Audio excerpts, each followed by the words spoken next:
Dracula by Bram Stoker. Chapter 6. Mina Murray's Journal. 24 July. Whitby. Lucy met me at the station, looking sweeter and lovelier than ever, and we drove up to the house at the Crescent in which they have rooms. This is a lovely place. The little river, the Esk, runs through a deep valley, which broadens out as it comes near the harbor.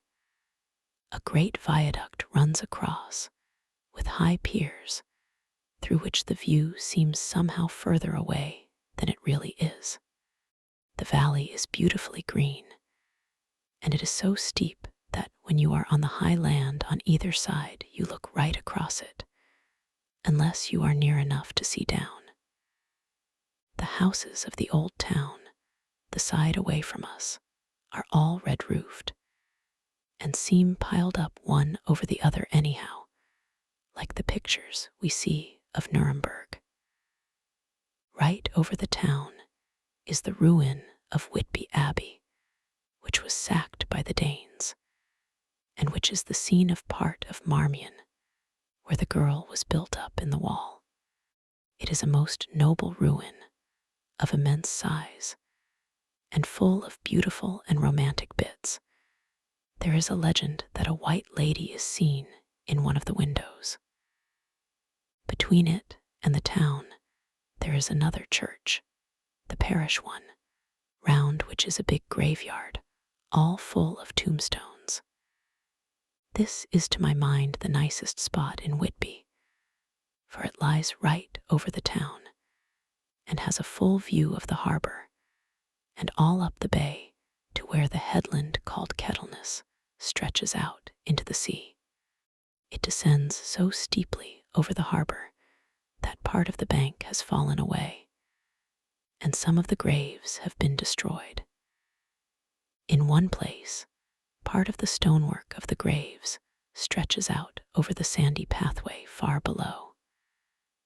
There are walks, with seats beside them, through the churchyard, and people go and sit there all day long looking at the beautiful view and enjoying the breeze. I shall come and sit here very often myself and work. Indeed, I am writing now, with my book on my knee, and listening to the talk of 3 old men who are sitting beside me. They seem to do nothing all day, but sit up here and talk. The harbor lies below me, with on the far side one long granite wall stretching out into the sea, with a curve outwards at the end of it, in the middle of which is a lighthouse. A heavy seawall runs along outside of it. On the near side, the seawall makes an elbow crooked inversely, and its end too has a lighthouse. Between the 2 piers, there is a narrow opening into the harbor, which then suddenly widens. It is nice at high water, but when the tide is out, it shoals away to nothing, and there is merely the stream of the Esk, running between banks of sand, with rocks here and there. Outside the harbor on this side, there rises, for about half a mile, a great reef, the sharp edge of which runs straight out from behind the south lighthouse. At the end of it is a buoy with a bell, which swings in bad weather and sends in a mournful sound on the wind. They have a legend here that when a ship is lost, bells are heard out at sea. I must ask the old man about this. He is coming this way. He is a funny old man. He must be awfully old, for his face is all gnarled and twisted like the bark of a tree. He tells me that he is nearly 100, and that he was a sailor in the Greenland fishing fleet when Waterloo was fought. He is, I am afraid, a very skeptical person, for when I asked him about the bells at sea and the white lady at the abbey, he said very brusquely, "I wouldn't fash maisel about them, miss. Them things be all wore out. Mind, I don't say that they never was, but I do say that they wasn't in my time. They be all very well for comers and trippers and the like, but not for a nice young lady like you. Them feet folks from York and Leeds that be always eatin' cured herrins and drinkin' tea and lookin' out to buy cheap jet would creed aught. I wonder Maisel, who'd be bothered tellin' lies to them, even the newspapers, which is full of fool talk. I thought he would be a good person to learn interesting things from, so I asked him if he would mind telling me something about the whale fishing in the old days. He was just settling himself to begin when the clock struck 6, whereupon he labored to get up and said, "I must gang Agianwards home now, miss. My granddaughter doesn't like to be kept waitin' when the tea is ready, for it takes me time to crammel aboon the grease, for there be a many of 'em, and miss, I lack belly timbers sairly by the clock." He hobbled away, and I could see him hurrying, as well as he could, down the steps. The steps are a great feature on the place. They lead from the town up to the church. There are hundreds of them. I do not know how many, and they wind up in a delicate curve. The slope is so gentle that a horse could easily walk up and down them. I think they must originally have had something to do with the abbey. I shall go home too. Lucy went out visiting with her mother, and as they were only duty calls, I did not go. They will be home by this. 1 August. I came up here an hour ago with Lucy, and we had a most interesting talk with my old friend and the 2 others who always come and join him. He is evidently the Sir Oracle of them, and I should think must have been in his time a most dictatorial person. He will not admit anything and downfaces everybody. If he can't out-argue them, he bullies them, and then takes their silence for agreement with his views. Lucy was looking sweetly pretty in her white lawn frock. She has got a beautiful color since she has been here. I noticed that the old men did not lose any time in coming up and sitting near her when we sat down. She is so sweet with old people. I think they all fell in love with her on the spot. Even my old man succumbed and did not contradict her, but gave me double share instead. I got him on the subject of the legends, and he went off at once into a sort of sermon. I must try to remember it and put it down. It be all fool talk, lock, stock, and barrel. That's what it be, and nowt else. These bands and wafts and bow-ghosts and barguests and bogles and all anent them is only fit to set bairns and dizzy women abelderin. They be nowt but airblebs.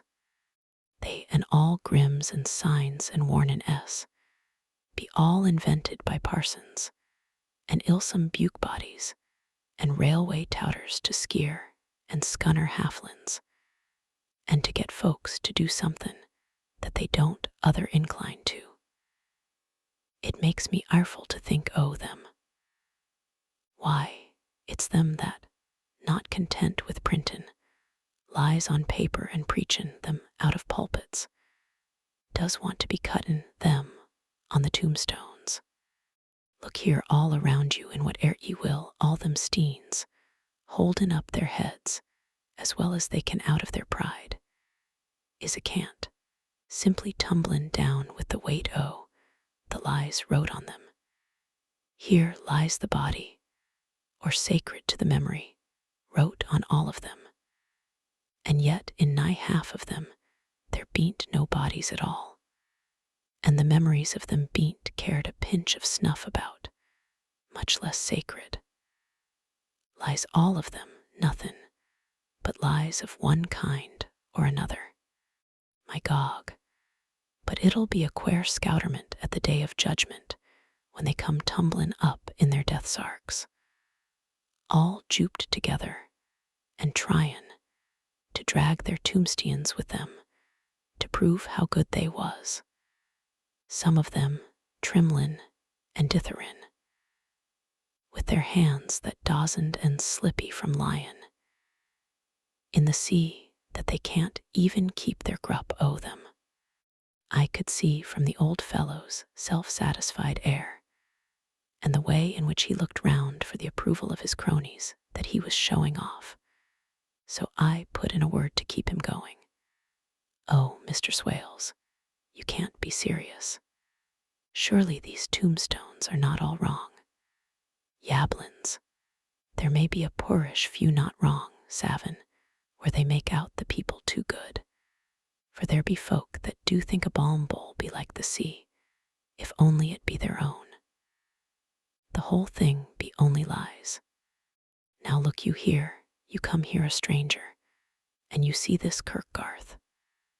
I nodded, for I thought it better to assent, though I did not quite understand his dialect. I knew it had something to do with the church. He went on, "And you can say't that all these steens be a boon folk that be happed here, snod and snog." I assented again.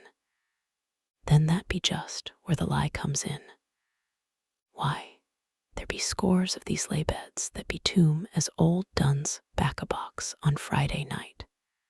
He nudged one of his companions, and they all laughed. And my gog, how could they be otherwise? Look at that one, the aftest abaft the beer bank. Read it. I went over and read.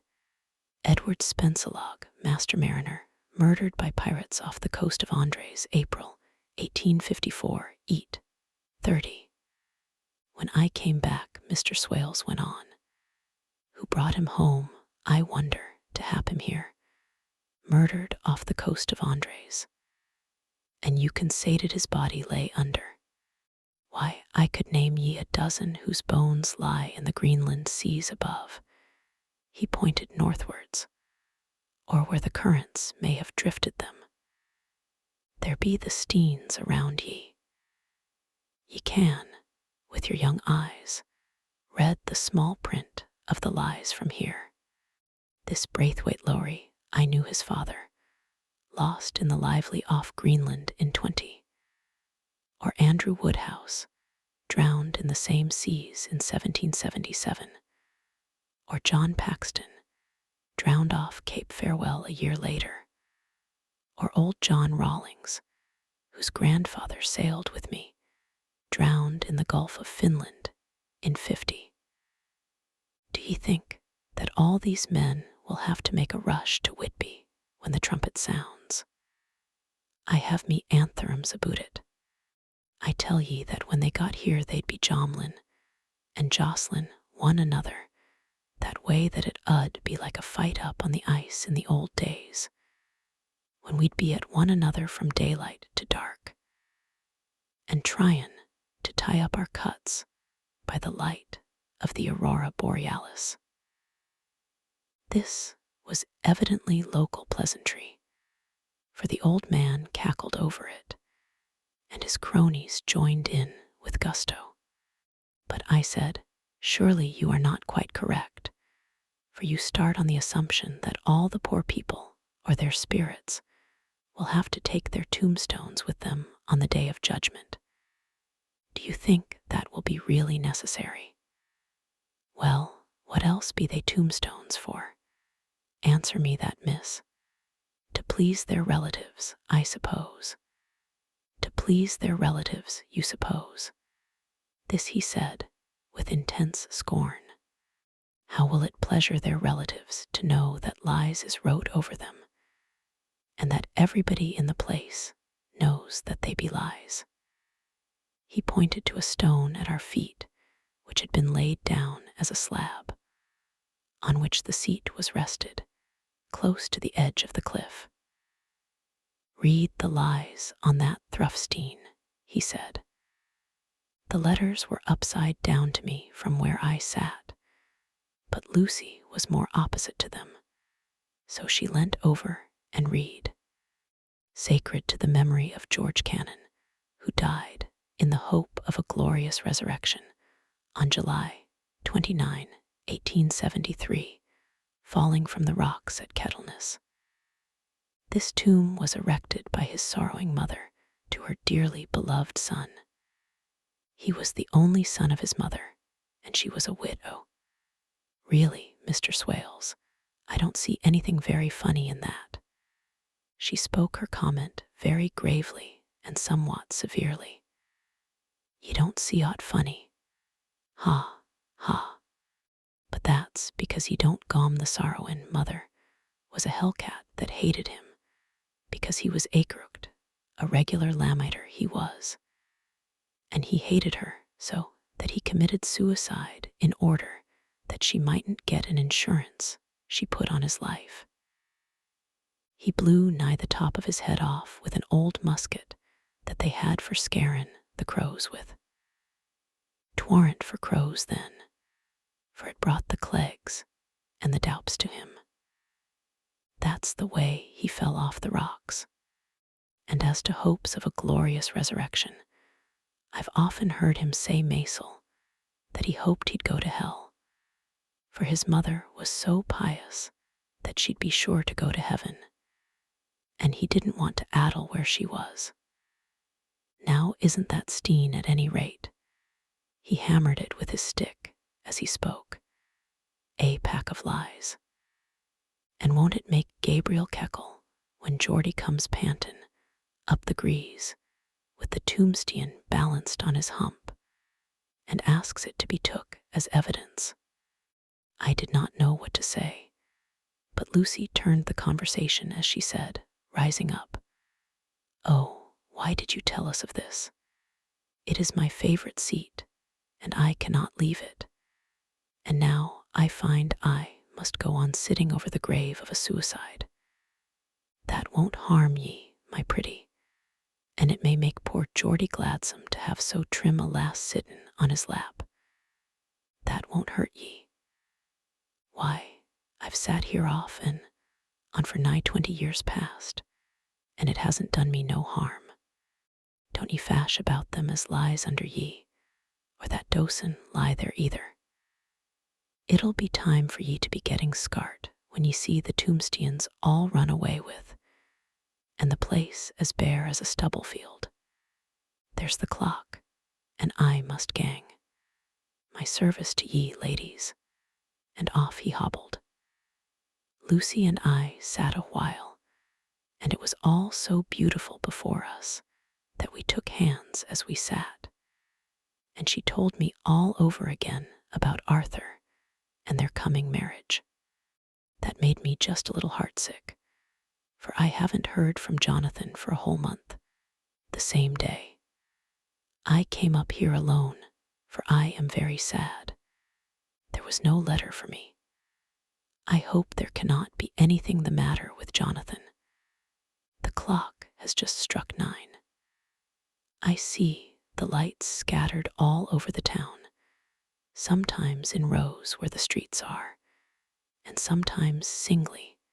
They run right up the Esk and die away in the curve of the valley. To my left, the view is cut off by a black line of roof of the old house next the abbey. The sheep and lambs are bleating in the fields away behind me, and there is a clatter of a donkey's hoofs up the paved road below. The band on the pier is playing a harsh waltz in good time, and further along the quay, there is a Salvation Army meeting in a back street. Neither of the bands hears the other, but up here I hear and see them both. I wonder where Jonathan is, and if he is thinking of me. I wish he were here. Dr. Seward's Diary. 5 June.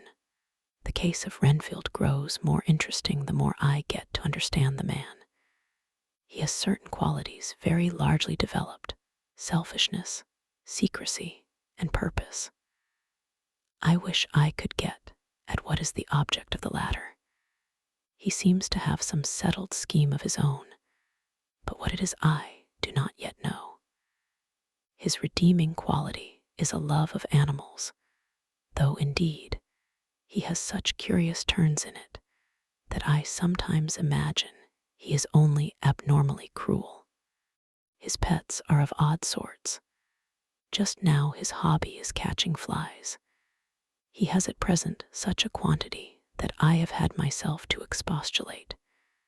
To my astonishment, he did not break out into a fury as I expected, but took the matter in simple seriousness. He thought for a moment and then said, "May I have 3 days? I shall clear them away." Of course, I said that would do. I must watch him. 18 June. He has turned his mind now to spiders and has got several very big fellows in a box. He keeps feeding them with his flies, and the number of the latter is becoming sensibly diminished, although he has used half his food in attracting more flies from outside to his room. 1 July.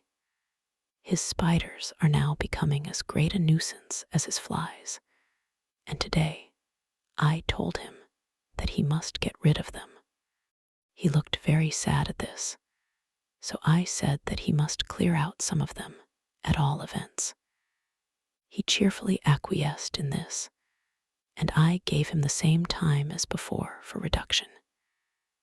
He disgusted me much while with him, for when a horrid blowfly, bloated with some carrion food, buzzed into the room, he caught it, held it exultantly for a few moments between his finger and thumb, and before I knew what he was going to do, put it in his mouth and ate it.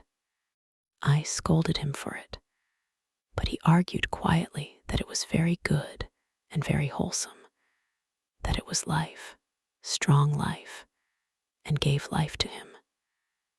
This gave me an idea, or the rudiment of one. I must watch how he gets rid of his spiders. He has evidently some deep problem in his mind, for he keeps a little notebook in which he is always jotting down something. Whole pages of it are filled with masses of figures, generally single numbers added up in batches, and then the totals added in batches again, as though he were focusing some account, as the auditors put it. 8 July. There is a method in his madness, and the rudimentary idea in my mind is growing. It will be a whole idea soon, and then, oh, unconscious cerebration.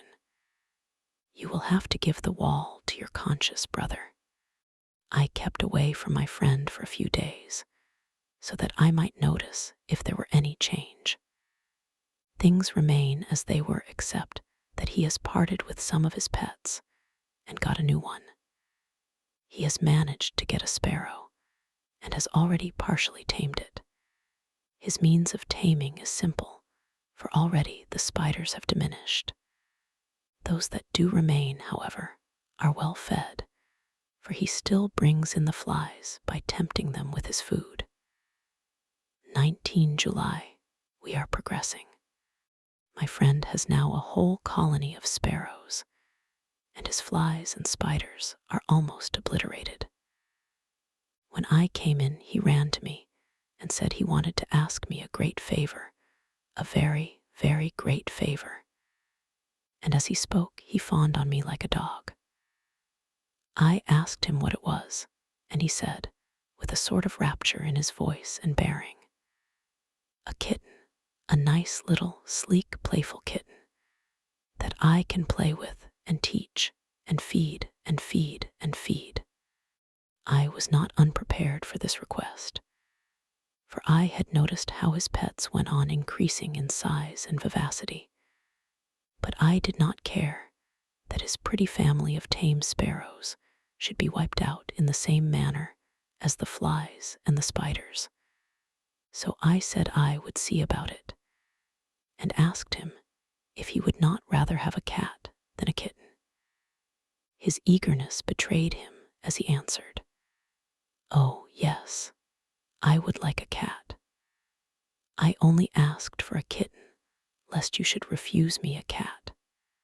No one would refuse me a kitten, would they? I shook my head and said that at present I feared it would not be possible, but that I would see about it. His face fell, and I could see a warning of danger in it, for there was a sudden fierce, sidelong look which meant killing.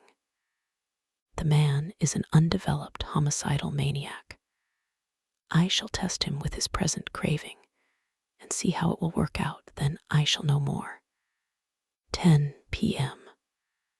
I have visited him again and found him sitting in a corner brooding. When I came in, he threw himself on his knees before me and implored me to let him have a cat, that his salvation depended upon it. I was firm, however, and told him that he could not have it, whereupon he went without a word and sat down, gnawing his fingers, in the corner where I had found him. I shall see him in the morning early. 20 July. Visited Renfield very early, before the attendant went his rounds. Found him up and humming a tune. He was spreading out his sugar, which he had saved, in the window, and was manifestly beginning his fly-catching again, and beginning it cheerfully and with a good grace. I looked around for his birds, and not seeing them, asked him where they were. He replied, without turning round, that they had all flown away. There were a few feathers about the room, and on his pillow a drop of blood. I said nothing, but went and told the keeper to report to me if there were anything odd about him during the day. 11 a.m.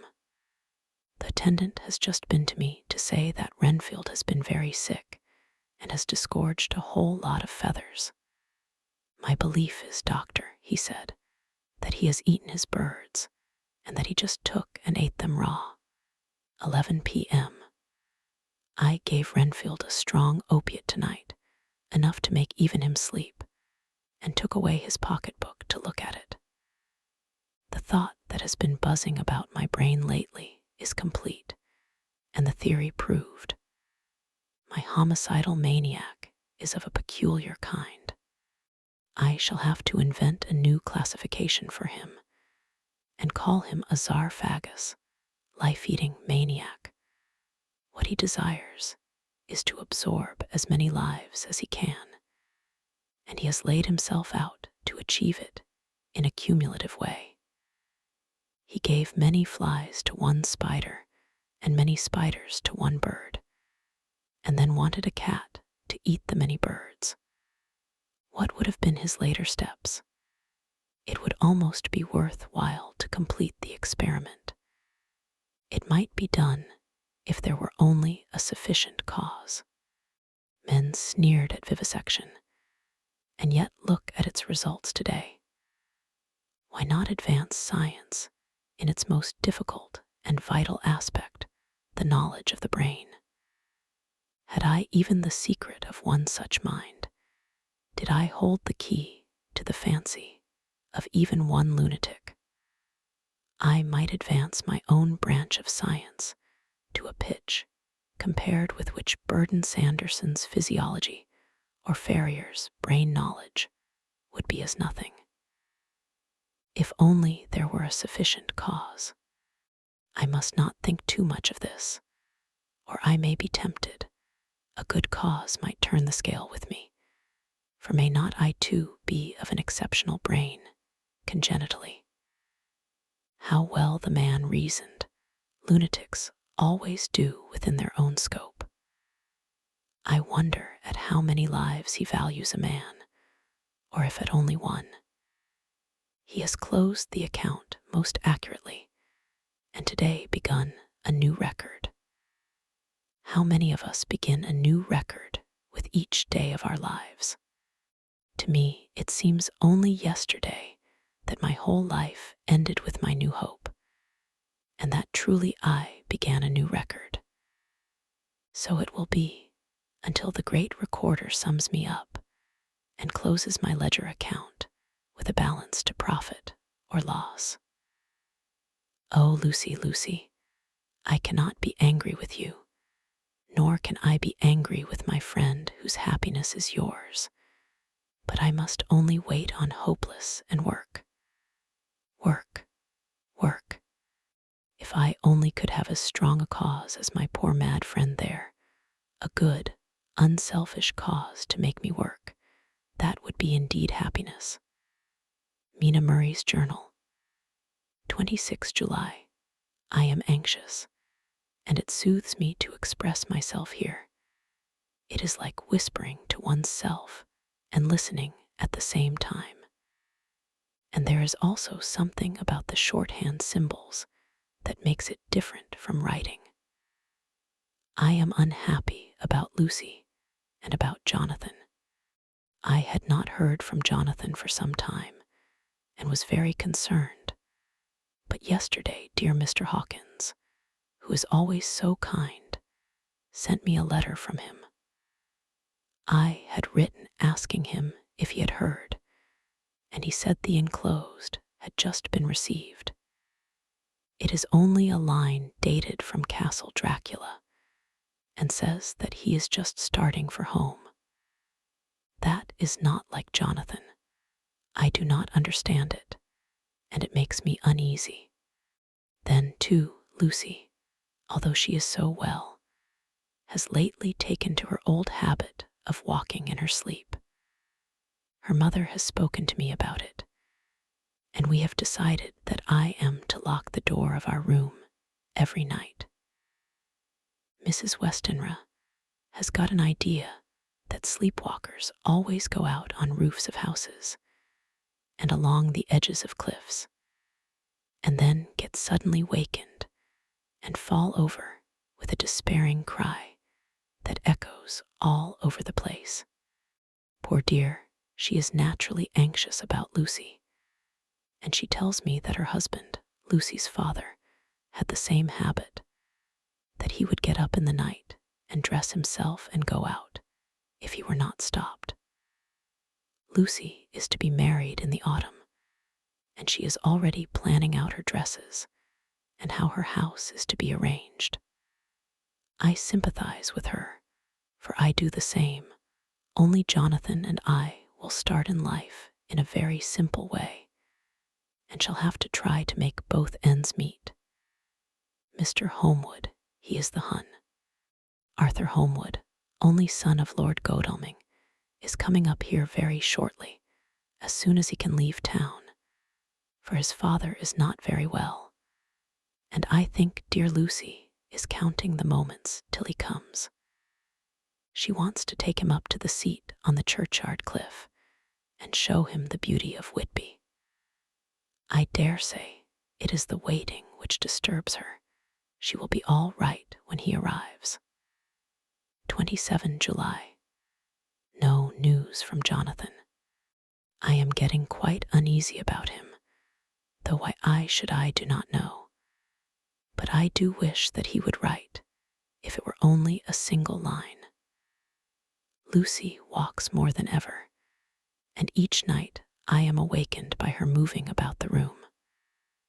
Fortunately, the weather is so hot that she cannot get cold, but still the anxiety and the perpetually being wakened is beginning to tell on me, and I am getting nervous and wakeful myself. Thank God, Lucy's health keeps up. Mr. Holmwood has been suddenly called to ring to see his father, who has been taken seriously ill. Lucy frets at the postponement of seeing him, but it does not touch her looks. She is a trifle stouter, and her cheeks are a lovely rose pink. She has lost that anemic look which she had. I pray it will all last. 3 August, another week gone, and no news from Jonathan, not even to Mr. Hawkins, from whom I have heard. Oh, I do hope he is not ill. He surely would have written. I look at that last letter of his, but somehow it does not satisfy me.